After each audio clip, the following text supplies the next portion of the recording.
statutory rape. So alamin po natin kung paano po nag-ugata ito pong pagkakaaresto dito po sa suspect po na ito.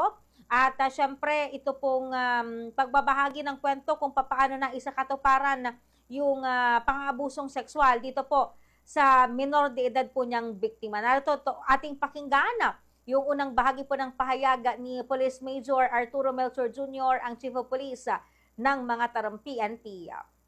As a backgrounder, no, kasi every time meron tayong mga cases na ganito na nirereklamo sa ating stations, as much as possible ay inuupuan ko, no, at tinatanong yung ating mga victims, tayo yung nag-interview, kasama natin ang DSWD at ang WCPD natin na in charge, no. At base sa kwento nung minor na victim natin, ay according sa kanya ay nagwawalis daw at kumukuha daw siya ng damit sa sampayan at bigla na lang hinatak nung suspect natin, yung akusado natin, ah, papunta doon sa kanilang bahay. Kaya naisampa natin yung case for statutory rape against doon sa suspect po natin na 31 years old at resident din po dito sa bayan ng mga Taran. Yung victim natin is minor, no? I believe 15 siya noon that time. At yung suspect naman natin is 31 years old at single ito. At magkalapit bahay lang yung mga tinitirhan nila. Biglaan na lang, no? According sa kanya, biglaan na lang daw siyang hinatak sa loob ng bahay nung lalaki mismo, no? In defense naman nung lalaki, nung nahuli natin, sabi niya ay hindi naman totoo, in denial siya. So, a matter of na lang evidence or any testimonies na pwedeng magpatunay na hindi nga totoo. Pero sa ngayon, based na rin sa medical examination sa bata, ay meron ngang nangyari na pangahalay doon sa ating minor na victim. Nasa kustodiyan natin ngayon yung accused natin, no? At immediately nung pagbaba nung warrant of arrest niya ng korte galing sa RTC Lingayen ay hinanap agad natin at it so happen na nandun din sa area kaya nahuli po natin at siya nga po ay nag-top 4 municipal level wanted person dito sa aming bayan kasi nga doon sa aggravated yung kaso niya na statutory rape, especially involving minors natin. Ipuprove na lang niya sa court, no? Kasi may warrant mo naman at lahat naman yan sasabihin sa kanya ay kailangan meron siyang abogado. Sa panayam sa kanya, informal na panayam, may dinideny na niya yung nangyari, no? Na panghalay accordingly galing sa biktima niya. As a backgrounder, no? Kasi every time meron tayong mga cases na ganito. Police Major Arturo Melchor Jr. Kasi 'di ba, bakit statutory rape? Statutory rape kasi po minor de edad ito pong biktima po natin at hindi po regular na kasong panggagahasa yung i-final po dito po sa suspect. At narito po yung mas malawak po na pagpapaliwanag ni Sir Melchor dito po sa kaso po na ito.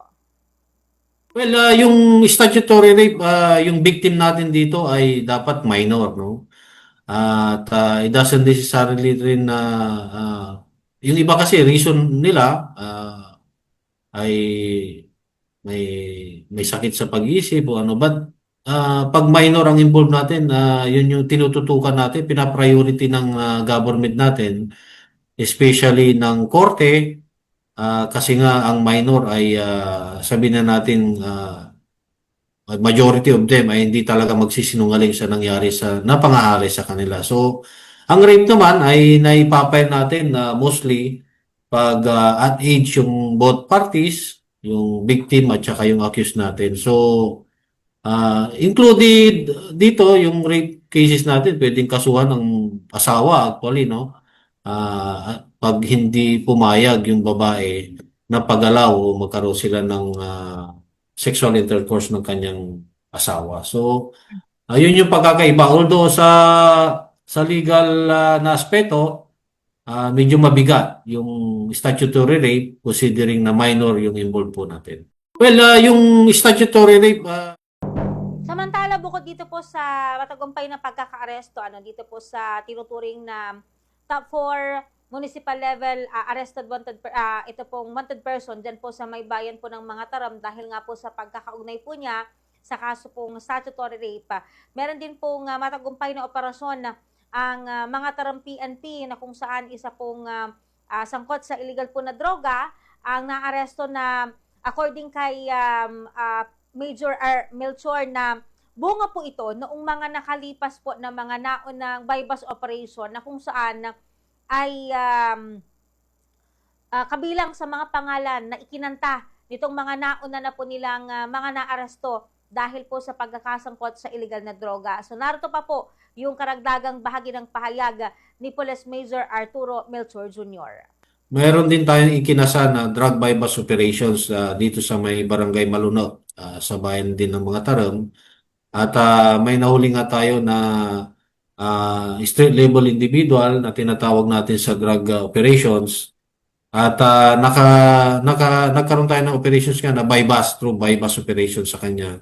At mayroon tayong nakuha na less than 5,000 worth of illegal drugs, yung methamphetamine hydrochloride o yung shabu na tinatawag natin sa ating area, dito sa Pilipinas. At kaukulang pag-file ng kaso ay na-file na po natin sa korte at yun nga, nagpositibo yung suspect natin sa yung nahuli, no?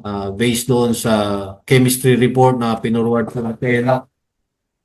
sa atin ng crime lab, yung forensic na yun. At yun nga, tinanggap po ito ng ating piskalya at nagkaroon na resolusyon na ito ay iaakyat sa korte para tuluyan na makasuhan yung suspect po natin. Pansin natin, no, yung mga operations natin dito sa bayan ng mga Taram is si continuing operations. Last time meron tayong nahuli at every time na meron tayong nahuhuli ay nagda-divulge sila. Meron tayong tinatawag na yung interrogation o tactical interview sa kanila at sinasabi nila kung saan sila kumuha, sino yung mga kasama nila sa paggamit ng mga droga. At it so happen na itong suspect natin, no, si Melvin, isang 26 years old, single, at residente dito sa bayan at sa Libansangan, no, Barangay Libansangan, bayan ng mga Taram, ay isa sa mga nasambit, no. Then nagkaroon tayo ng masusing investigation, pag-aalam sa mga ginagawa niya, location, pag-interview sa barangay at yung natin yung surveillance, no? At yun nga, naikasa natin yung bypass operations at positibo naman, no? Malaking tulong actually yung tulong ng ating mga barangay officials, especially yung mga kababayan natin na kahit marites, kailangan i-evaluate pa rin, no? Para at least malaman natin if yung tao ba na sinasabi ay involved sa drugs o hindi. Kailangan lang natin masusi na i-evaluate, i-assess, at magkaroon ng ebidensya para yung ipapile natin na kaso for drugs, violations ng RA 9165 natin ay solido sa korte at tatayo kasi hindi rin tayo pwedeng mag-file ng basta-basta, no, sa isang tao na wala namang kasalanan, lalong-lalo na dito sa drugs involved nila.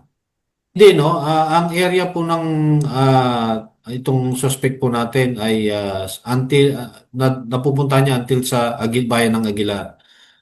Yung barangay kasi niya ay malapit lang sa bayan ng Aguilar at doon nga according sa kanya ay nagdi-deliver din siya. Isa rin itong runner actually, no.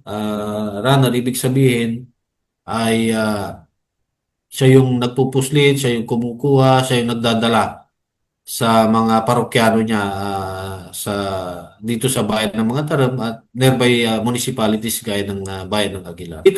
Nandito po nakakulong sa atin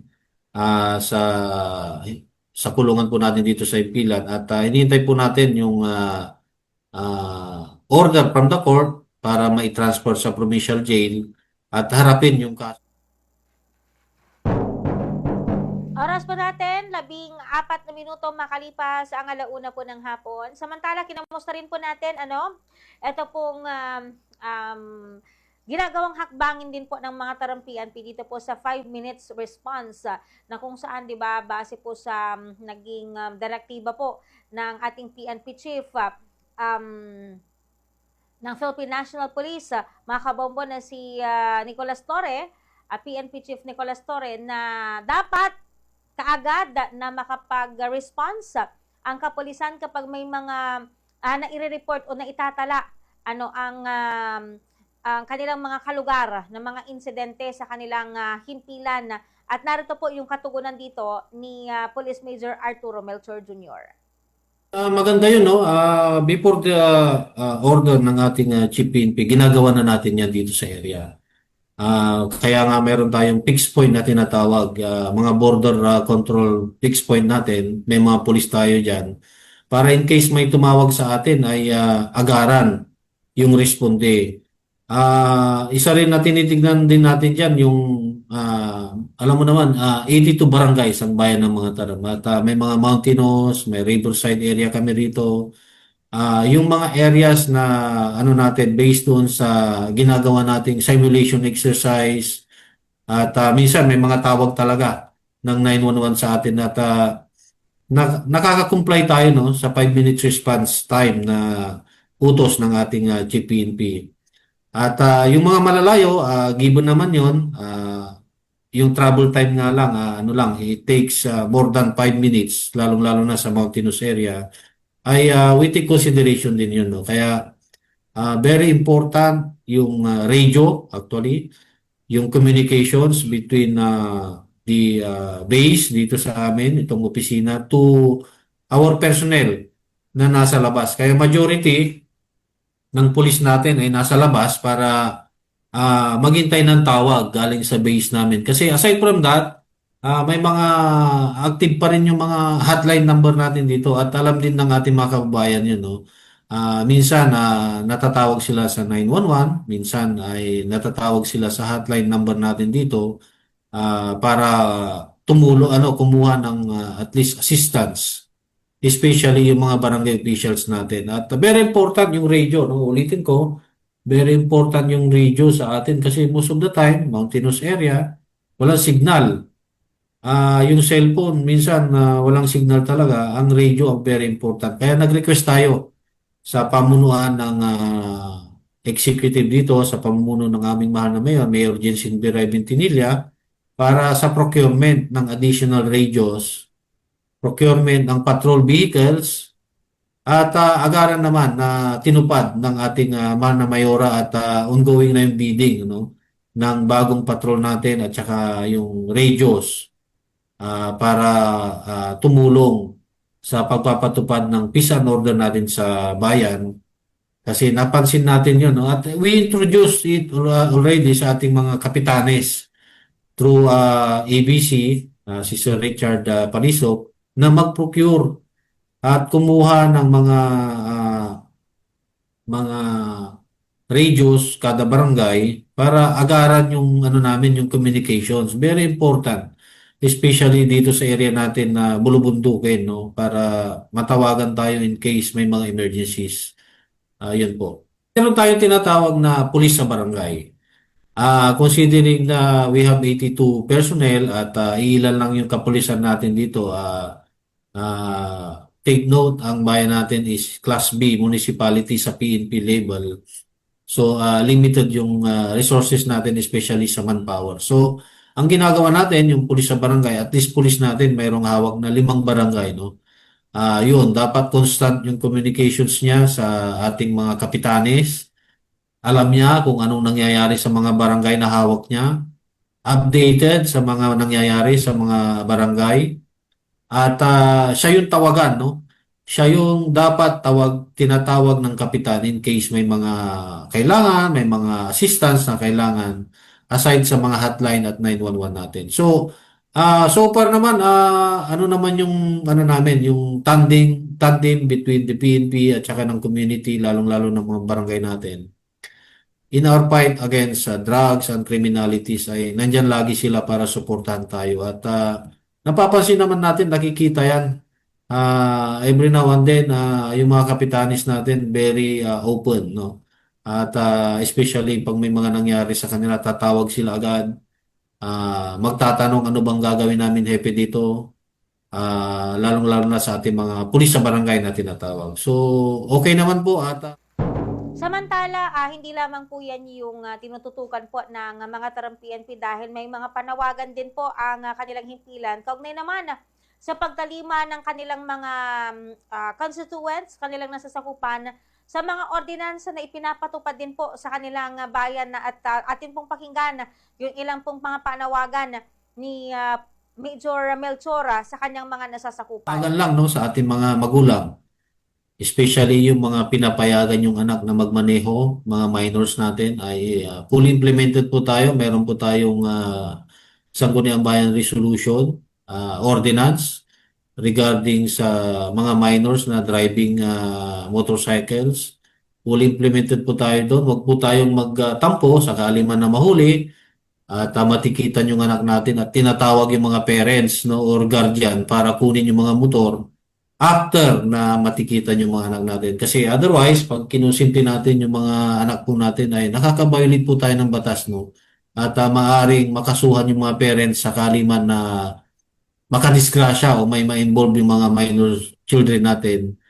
At yung isa din, yung curfew, ito ay deterrent at interventions natin sa rising cases of rape dito sa aming bayan. Meron po kaming curfew hours at full implemented po yon. Ang hiling ko lang lagi sa ating mga kababayan, lalo-lalo na yung mga elected barangay officials po natin sa barangay, sa mga laylayang area dito, ay implement po natin, tulungan po natin ang inyong kapulisan para po maging safe lagi yung ating mga kababayan, lalong-lalo na yung mga minors natin na kung maaari ay ipatupad yung mga curfew, mga gano'n, na ordinance natin sa bayan. Yun lang po.